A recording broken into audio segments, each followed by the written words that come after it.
and Old Church Slavonic, etc., etc. We have all sorts of copies in all sorts of languages.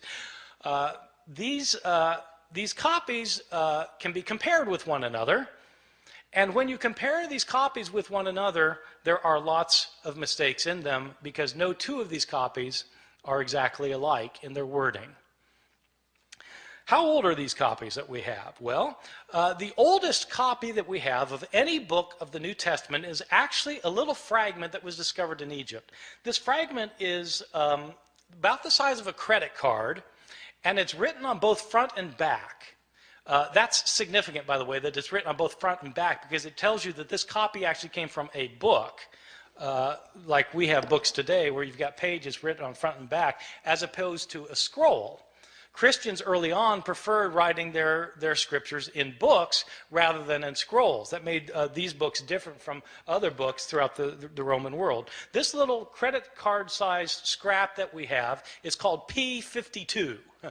It's called P52 because it's written on papyrus. So papyrus is an ancient writing material, and it's called P52 because it was the 52nd papyrus that was discovered and categorized, classified. Cataloged. So this little scrap has a few lines on it from John chapter 18. It's the passage where Jesus is talking to Pontius Pilate in his trial before Pilate, where Pilate says, "What is truth? What is truth?" That line.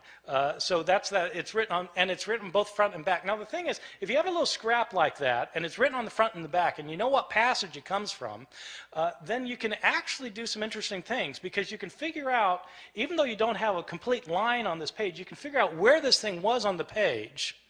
And if you've got if you do it right, if you've got it one margin, you can figure out how many letters were in each line, and you can figure out how many lines must have been on the page in order to get from this part to that part.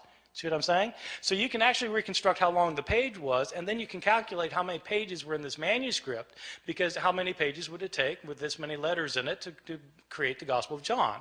And so this one scrap can tell you how long the manuscript was. So there are people who do this for a living, so it turns out.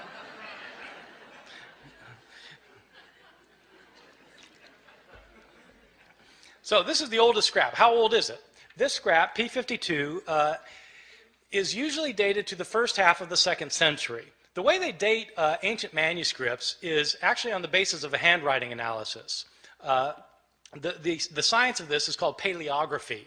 Paleo meaning ancient, graphy meaning writing, ancient writing. So the study of ancient writing is called paleography, and there are scholars who are paleographers who can date manuscripts within about 50 years of their production.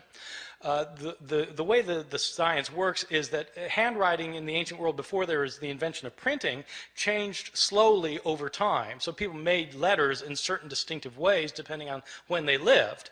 And so if you are familiar with how handwriting was in different periods of history, then you can determine when a manuscript was written. That's the science of paleography. And a good paleographer can get within about 50 years. So this thing, and you need a 50-year gap, because some scribe who's copying a manuscript when he's 70 probably is writing the same way he did when he learned how to write when he was 20, and so you need a 50-year gap. So this thing is dated to around 125 plus or minus 25 years. Well, that's pretty early.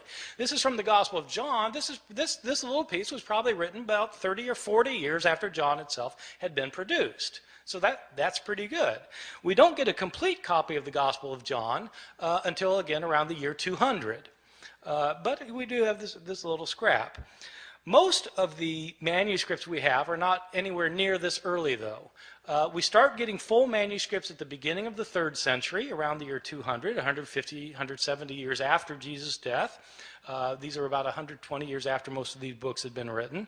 And we don't start getting numerous manuscripts until the 7th, 8th, or 9th centuries. And then we start getting lots of them, because then you've got monasteries where monks are spending their days copying manuscripts, and we have a lot of their manuscripts.